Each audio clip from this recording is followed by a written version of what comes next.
delete WhatsApp account on Android. To delete your WhatsApp account, go to the app. Please note, if you delete the app from your phone, you will not remove the account. You will remove only the app. Tap on the three dots menu. Now, tap on Settings. Tap on Account. Tap on Delete my account.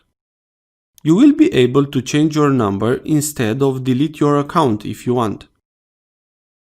To delete your account, you need to write your phone number here.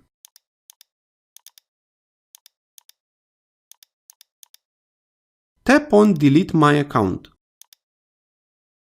Select the reason for deleting your account.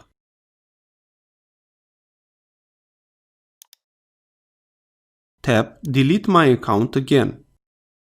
Tap again Delete my account. Your account from WhatsApp is now deleted. If this was useful, please like, share and subscribe.